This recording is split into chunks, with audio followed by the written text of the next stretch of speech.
다 함께 자리에 일어나셔서 말씀 봉독하겠습니다.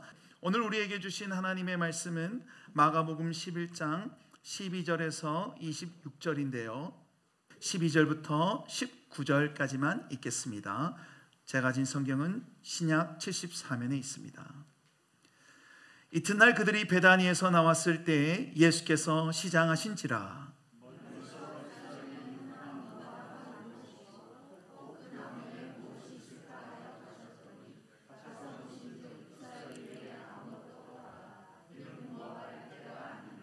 예수께서 나무에게 말씀하여 이르시되 이제부터 영원토록 사람이 내게서 열매를 따먹지 못하리라 하시니 제자들이 이를 듣고 듣더라.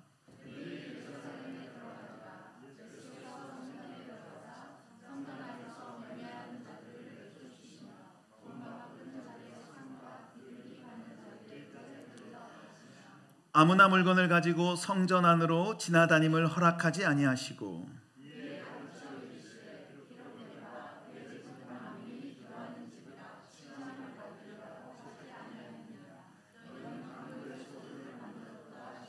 대제사장들과 서기관들이 듣고 예수를 어떻게 죽일까 하고 꾀하니 이는 무리가 다 그의 교훈을 놀랍게 여김으로 그를 두려워하밀러라. 아멘. 우리 앉으시면서 은혜를 사모합시다. 네, 여러분 한 주간 잘 보내셨습니까? 지난주는 함께 이렇게 좋은 날들 가운데 야외 예배로 드리면서 시편 148편의 말씀을 나눴습니다.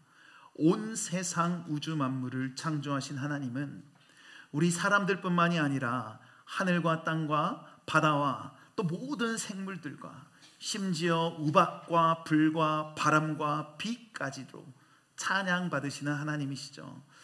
현장에 참여하신 분들은 기억하시겠지만 비가 막 내리면서 하나님을 찬양했다가 구름을 보이면서 구름이 그 다음 나와서 하나님을 찬양하고 해가 나오고 온 천지 만물이 각자 각기 나름대로 창조된 바대로 하나님을 노래하고 예배하는 은혜의 시간이었습니다. 저도 하나님의 창조물들 중에 하나로 충실하게 이 땅을 살아가면서 먹다 보니까 자연스럽게 그 창조의 질서대로 살이 찌고요. 제가 입고 있던 옷도 처음 창조하신 사람의 목적에 맞는 사이즈가 있는데 그걸 견디지 못하고 운명을 달리했었습니다. 그런데 주중에 야외 예배에 참여하지 못한 분과 통화를 한 적이 있었는데요. 야외 예배에 대해서 하시는 첫 말씀이 목사님 바지 찢어지셨다면서요. 여러분 혹시 홍보하고 다니셨습니까? 또 어떤 분은 야외에 참석하신 분들 중에 한 분인데 나는 못 봤다고 아쉬워하더라고요. 아무튼 그렇게 잠깐이라도 여러분들이 웃고 즐거우셨다면 저는 그걸로 만족하고 감사합니다. 아무튼 정말 하나님만 드러나는 은혜의 시간이었고 그리고 그런 시간을 허락하신 하나님께 감사드리고 여러 모양으로 섬겨주신 분들께 다시 한번 감사드립니다. 우리 그런 의미로 옆 사람에게 한번 이렇게 인사해 볼까요? 모든 것이 감사입니다. 아멘. 함께 읽은 본문을 통해 성전 만민이 기도하는 집이라는 제목으로 하나님의 말씀을 전하겠습니다. 지지난주에 우리는 맹인 거지 바디메오가 예수님께 긍휼을 구하는 것을 살펴봤습니다.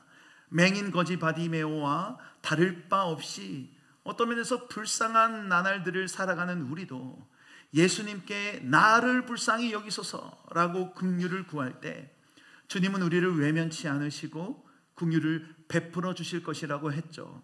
그리고 이어서 마가복음 11장으로 넘어가는데요. 11장 1절부터 11절까지는 예수님께서 나귀 타고 예루살렘에 입성하신 일입니다. 지난번 종려주일 때 그 본문을 살펴봤었는데 여러분 기억하시나요? 아무도 기억을 못하고 계시는데 유튜브에도 올라와 있으니까요. 궁금하신 분들은 한번 참고해 주시고요. 오늘은 그 다음 12절부터 26절까지 본문을 살펴보려고 합니다. 마가복음 11장에서 예수님은 3번 예루살렘 성전에 방문하십니다.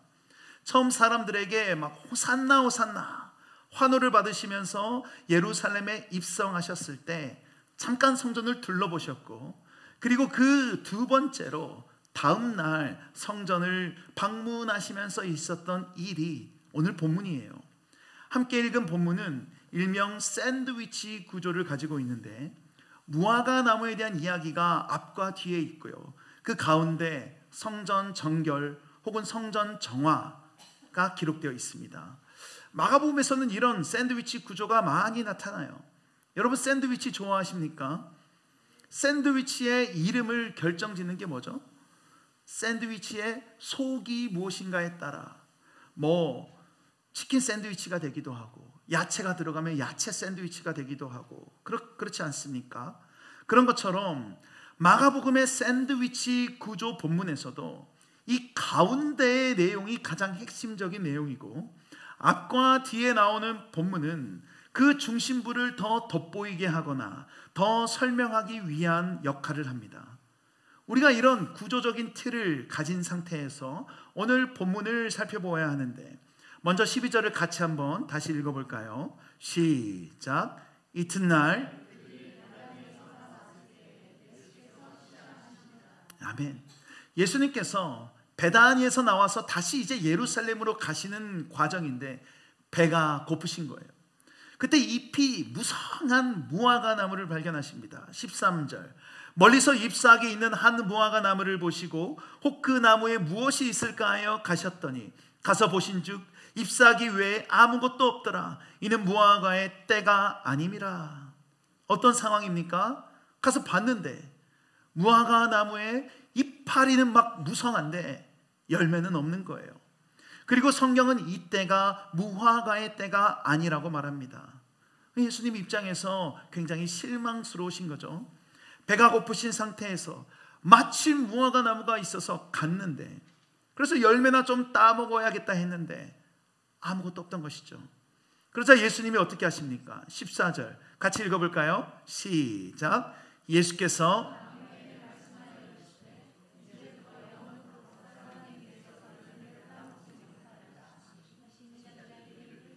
아멘. 좀 충격 아닌가요? 아무리 그래도 그랬지 열매가 없다고 무화과 나무를 저주하시다니요.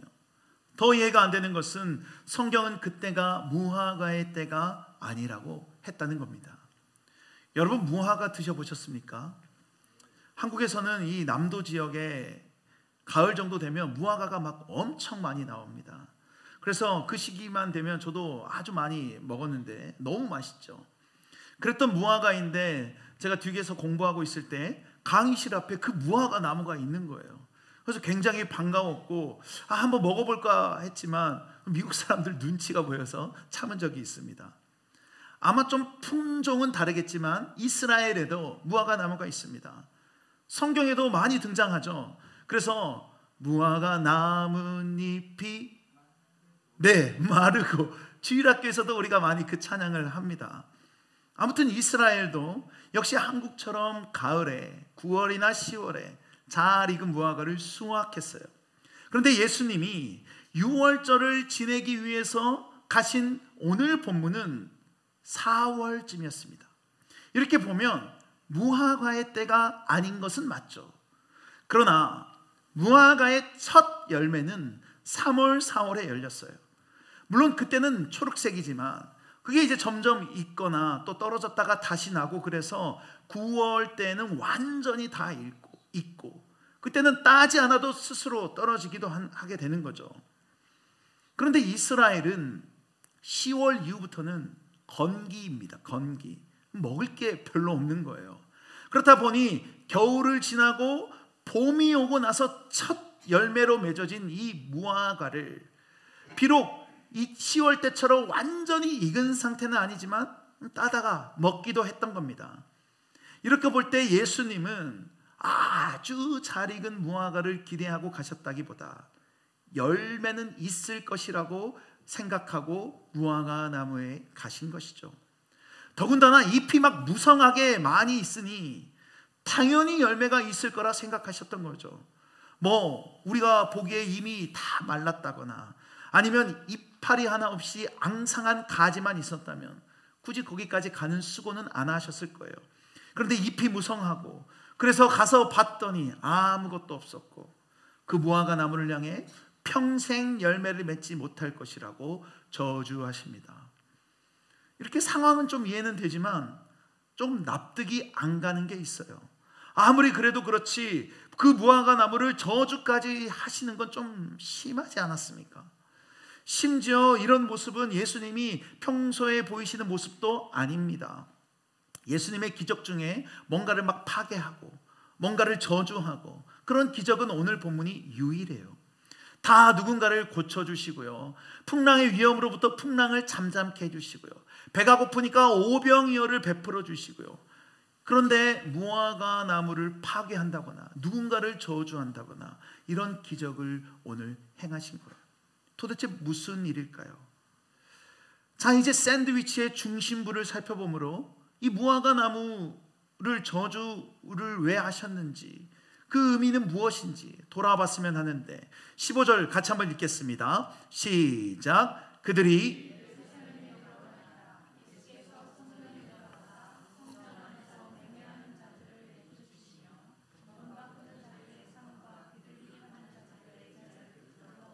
아멘. 무화과 나무를 저주하신 일 다음에 그대로 이어서 예수님은 예루살렘 성전에 들어가십니다. 그런데 가서 보니까 무슨 상황인 거예요? 성전이 완전히 시장통인 거예요. 물건을 사고 팔고 돈을 바꿔주는 좌판이 깔려있고 가축들을 전시해 놓고 그 모습을 보신 예수님은 다 엎어버리시죠. 굉장히 화가 많이 나신 것 같아요. 무화과 나무를 저주하신 그 분위기가 이제 성전에서도 그대로 이어집니다. 그런데 보통 예수님은 책망할 게 있으시면 대부분 말로 하시는데 막 상을 엎으시다니. 배가 고프신데 무화과 나무에 열매는 없고, 안 그래도 그래서 예민하신데 성전에 갔더니 난리가 아니라서 막 난동을 벌이신 걸까요? 여러분 보통 배고플 때 엄청 예민해지는 분들 계시죠? 네 라고 지금도 혹시 배가 고프신데 자꾸 제가 샌드위치 얘기하고 무화과 얘기해서 예민하신 분 계십니까? 조금만 참아주세요. 마치 그런 것처럼 지금 예수님께서 계속 막 배고프신 상태로 신경이 막 굉장히 날카로워지신 상태인데 성전에 가보니 이거는 기가 막히신 거죠. 그래서 막 더 엎으신 걸까요?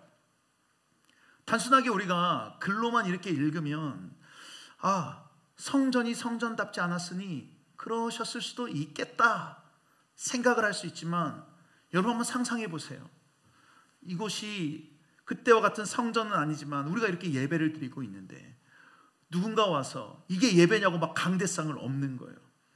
그리고 막 의자를 다 흐트러뜨리고 주보를 막 찢어버리고 헌금통을 막 던져버리고, 그러면 여러분 어떠실 것 같으세요?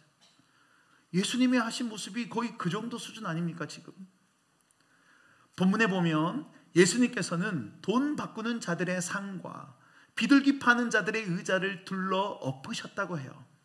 당시 사람들은 성전에 와서 성전세라는 것을 내는데요, 예수님도 지금 갈릴리로부터 오셨듯이 각기각처에서 예루살렘으로 유월절을 지키려고 다 왔기 때문에 화폐가 조금 달랐습니다.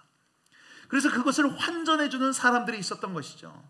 여러분, 그들이 무슨 자원봉사자들처럼 정확하게 환율을 계산해서 돈을 환전해 줬을까요? 그걸로 이익을 남겼던 겁니다. 전국에서 온 사람들이 와서 환전을 했으니 얼마나 떼돈을 벌었겠습니까? 그래서 그 장사를 종교 지도자들의 가족들이 다 해먹었어요. 또한 비둘기 파는 자들의 의자도 둘러 엎으셨는데 이 사람들이 거기서 왜 비둘기를 팝니까? 사람들이 성전에 와서 제사를 드리기 위해서 제물이 필요했어요. 그런데 여러분, 가까운 곳에서 온 사람들, 예루살렘 주민들은 그렇다 쳐도 멀리서 희생 제물을 드리러 나온, 그래서 양이나 염소나 비둘기를 데리고 온 사람들도 있었을 겁니다. 그러면 이들이 몇 날 며칠을 이런 가축들을 데리고 왔기 때문에 이 제물들이 온전한 상태였을까요? 처음에는 물론 가장 깨끗하고 가장 좋은 가축을 골라서 출발했겠지만 오다가 막 다리가 부러진 양도 있고 여기저기 스크래치가 난 염소도 있고 오랜 여행을 해서 비둘기, 시들시들한 비둘기도 있었고, 그래서 그런 가축들을 제물이라고 가지고 오면 제사장들이 어디 이런 거를 하나님 앞에 바치냐고 뭐라고 했던 겁니다. 가서 온전한 것으로 바꿔오라고 합니다. 트집 잡아서요. 왜요? 자기들과 이권이 결탁되어 있는 자들이 파는 그 가축들을 사게 하기 위함이에요. 이 희생제물 장사하는 자들도 다 대제사장 집안에서 운영하거나 혹은 종교 지도자들이 돈 받고 장사할 수 있는 권한을 주고 그랬던 것이죠. 전국에서 거의 모든 이스라엘 사람들이 왔으니 엄청난 수익 사업인 거예요. 이러니 이게 무슨 성전입니까? 그냥 대목을 맞이한 시장통이었던 거예요. 그래서 16절 보시면 아무나 물건을 가지고 성전 안으로 지나다님을 허락하지 아니하시고, 성전 안에는 다녀야 될 곳이 있고 가지 말아야 할 곳이 있습니다. 또 사람에 따라 어떤 사람은 출입이 가능하고 어떤 사람은 불가능했어요. 그런데 장사를 해야 되잖아요. 돈을 벌어야 되잖아요. 그러니까 뭐 개구멍 같은 것도 만들어 놓고 지름길을 이용해서 막 마음대로 왔다 갔다 했던 거예요. 방금 읽은 16절이 그 내용입니다. 아무나 물건을 가지고 성전 안 아무 곳이나 막 지나다니는 상황. 예수님은 그것을 허락하실 수가 없던 것이죠. 성전이 성전다운 모습이 아니었습니다. 그렇게 썩을 대로 썩은 모습을 보고 예수님은 성전을 다 엎어버리신 것이죠. 그러면서 뭐라고 하십니까? 17절 같이 한번 읽어볼까요? 시작. 이에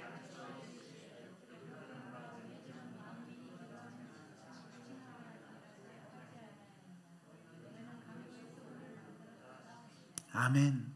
성전은 만민이 기도하는 집인데 강도의 소굴을 만들어버렸다. 강도의 소굴이라는 것은 예레미야 선지자를 통해 예언했던 말씀인데, 예레미야 7장 9절에서 11절 너희가 도둑질하며 살인하며 간음하며 거짓 맹세하며 바알에게 분향하며 너희가 알지 못하는 다른 신들을 따르면서 내 이름으로 일컬음을 받는 이 집에 들어와서, 성전이죠, 내 앞에 서서 말하기를 우리가 구원을 얻었나이다 하느냐. 이는 이 모든 가증한 일을 행하려 함이로다. 내 이름으로 일컬음을 받는 이 집이, 성전이 너희 눈에는 도둑의 소굴로 보이느냐. 보라, 나고 내가 그것을 보았노라. 여호와의 말씀이니라. 거짓, 도둑질, 살인, 간음, 온갖 악행은 다 하면서 하나님의 성전에 가서는 우리가 구원을 받았다고 제사 드리는 것들이, 그 자들이 성전을 도둑의 소굴, 강도의 소굴로 만든다는 거예요. 그렇다면 오늘 본문의 강도들이 누군가요? 종교 지도자들과 그것에서 함께 이권을 나눠 먹고 사고 파는 이해 당사자들. 성전이 아니라 그런 악한 자들의 소굴을 만들었다고 말씀하신 것은 한마디로 성전의 본래 기능을 상실했다는 것을 말씀합니다. 원래 성전의 기능이 무엇입니까? 만민이 기도하고 있는 집이에요. 이사야 56장 7절, 이건 한번 같이 읽겠습니다. 시작. 내가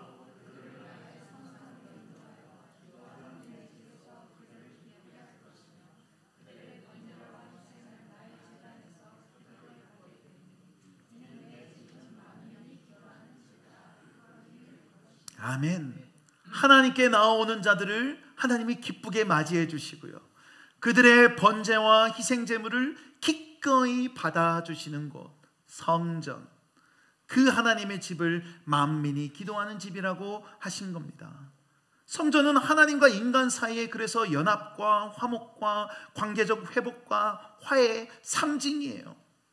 성전, 만민이 기도하는 집은 하나님의 백성들이 여호와 하나님과 교통하고 참 사귐이 있고 교제하고 화목하는 곳이라는 거예요. 그런데 이스라엘의 종교 지도자들로 인해 성전이 성전의 기능을 하지 못하고 오히려 백성들을 아프게 하고 착취하고 괴롭히고 그러고 있기 때문에 강도의 소굴이라고 하신 겁니다. 그러니 예수님이 가만히 있으실 수가 없으셨던 것이죠. 이렇게 볼 때 무화과 나무는 이스라엘의 성전을 가리키고 그곳에 이파리만 무성하고 열매가 없다는 것은 겉으로는 열심히 제사를 드리고 뭔가 하는 것 같지만 본래의 성전 기능을 상실한 채 거칠에만 가득한 모습을 말씀하고 있는 겁니다. 그래서 예수님은 단순히 배가 고프다고 무화과 나무를 굳이 저주까지 하신 것이 아니라 무화과 나무가 자기 기능을 하지 못한, 열매를 맺지 못한 것에 대해 정확하게는 심판하신 거예요.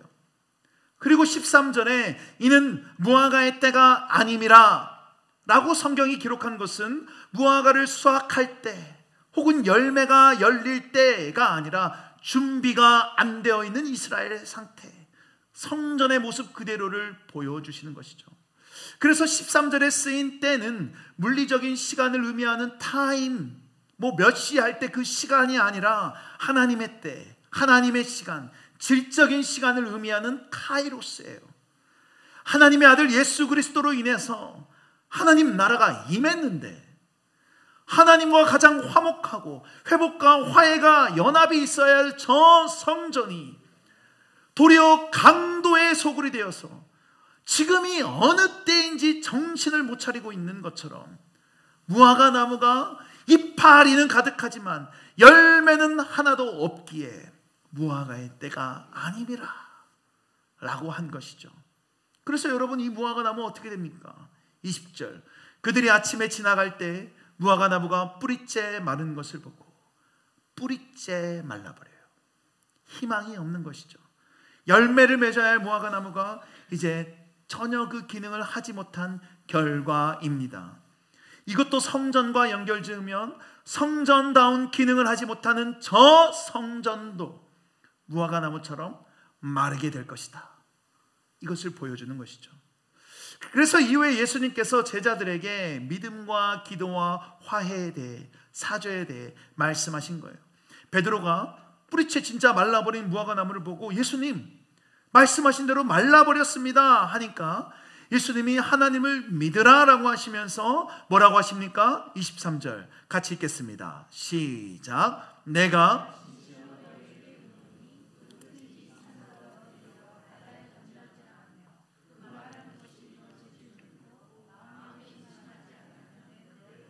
아멘. 산더러 들리어 바다에 던져지리라. 산은 여기서 성전을 가리키고 바다는 저주, 멸망의 장소를 가리킵니다. 즉 예수님이 열매 맺지 못한 무화과 나무에게 앞으로 열매가 없을 것이라고 심판하시자마자 말라버린 것처럼 자기 기능을 하지 못하는 성전, 산에게 바다에 던져지리라, 성전이 무너지리라 라고 하면 무너진다는 것이죠. 그러면서 기도에 대해 말씀하시는데 24절, 그러므로 내가 너에게 말하노니 무엇이든지 기도하고 구하는 것은 받은 줄로 믿으라. 그래야면 너희에게 그대로 되니라. 왜 갑자기 기도가 나오죠? 성전이 만민이 기도하는 집이듯 바다에 던져진 성전, 강도의 소굴로 자기 기능을 하지 못한 성전이 무너지고 바른 믿음 위에서 본래의 기능인 기도가 돼야 된다는 것이죠. 그리고 그 기도는 단순히 원하는 것을 얻고 구하는 것을 요구하는 것이 아니라 앞서 성전의 기능처럼 하나님과의 관계, 하나님과의 화해, 연합이 가능한 것이기에 25절에서 용서와 죄사함을 말씀하는 겁니다. 서서 기도할 때 아무에게나 혐의가 있거든 용서하라. 그리하여야 하늘에 계신 너희 아버지께서도 너희 허물을 사하여 주시리라 하시니라. 이 가르침은 그래서 단순히 기도하면 된다가 아니라 포인트는 마음에 의심하지 않는 것, 그런 믿음으로 하나님과의 온전한 교제, 거기에 있는 거예요. 그런 점에서 믿음이 무엇입니까? 하나님을 향한 전적인 신뢰, 하나님과의 완벽한 소통, 교통의 상태인 것이죠. 그리고 예수님께서 그 성전의 기능이 어떻게 작동되어야 하는지를 보여주신 거예요. 하나님과의 온전한 연합과 소통 가운데 있는 예수님이 무화과 나무가 마르라고 하니까 마르게 된 것이죠. 그래서 예수님께서 가장 먼저 하나님을 믿으라, 바로 믿으라 라고 말씀하신 다음에 그 바른 믿음 안에서 하나님과의 바른 관계 가운데 교통함과 연합 가운데 행해진 기도가 그대로 될 것이라고 말씀하신 겁니다. 그리고요 24절에서 너희도 그렇게 하라라고 말씀하신 겁니다. 그러므로 내가 너에게 말하노니 무엇이든지 기도하고 구하는 것은 받은 줄로 믿으라. 그리하면 너에게 그대로 되리라. 그러니 너희도 성전으로서 바른 기능을 예수님처럼 행해라. 기도하고 구하는 것은 받은 줄로 믿는 이 믿음은 하나님과의 온전한 관계가 세워져 있는 상태를 의미합니다.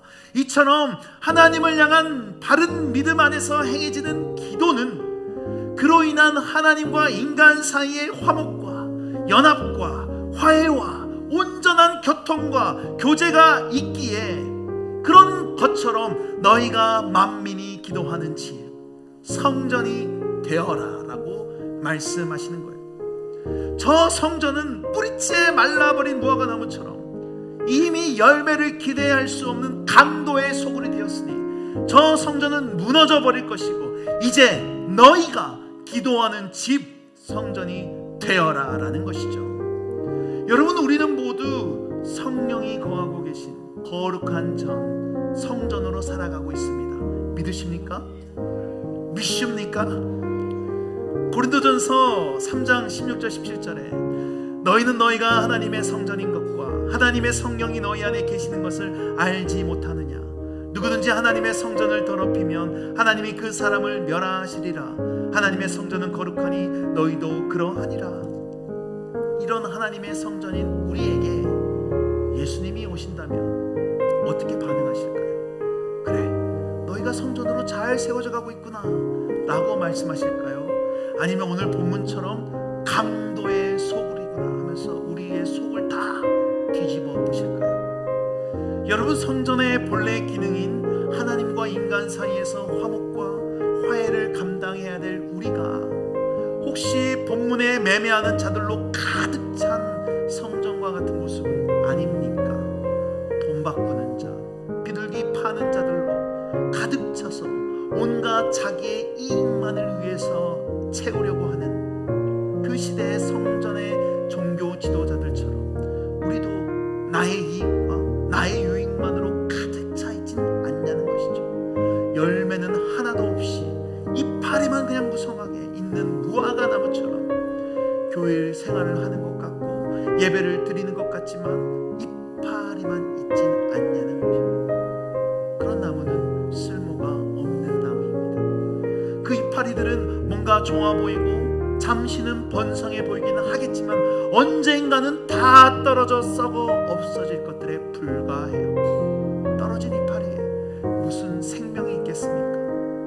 뿐만 아니라 우리 교회는 그리스도 안에서 다 함께 연결된 하나님의 성전입니다. 에베소서 2장 20절 22절을 교독하겠습니다. 너희는 사도들과 선지자들의 터 위에 세우심을 입은 자라. 그리스도 예수께서 친히 모퉁이 돌이 되셨느니라.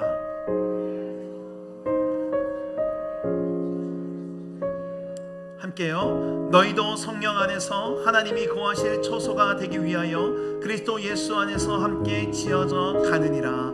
아멘. 똑같이 질문해 볼까요? 만약 예수님께서 한마음 벌링턴 교회 성전들이 모인 이 한마음 벌링턴 교회에 오신다면 어떤 반응을 보이실까요? 아, 만민이 기도하고 있는 집이구나 라고 하실까요? 아니면 강도의 소굴이구나 라고 하실까요? 만약 우리가 이렇게 모여서 우리가 중심이 되고 우리가 좋고 우리끼리 기쁘고 우리에게 뭔가 유익이 될 것을 누리고 있다면 이곳은 죄송하지만 강도의 소굴입니다.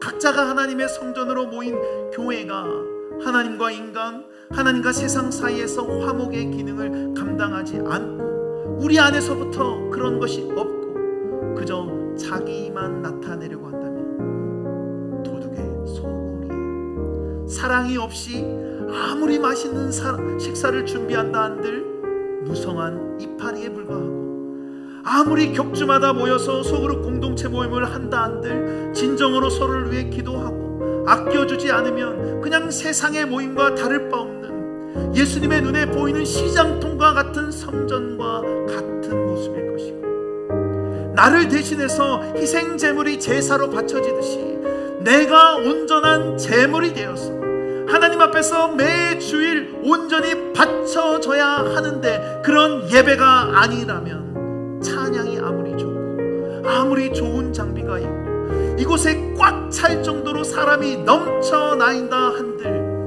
그냥 아무런 열매도 없이 그냥 이파리만 구성한 무화과 나무라는 것이죠.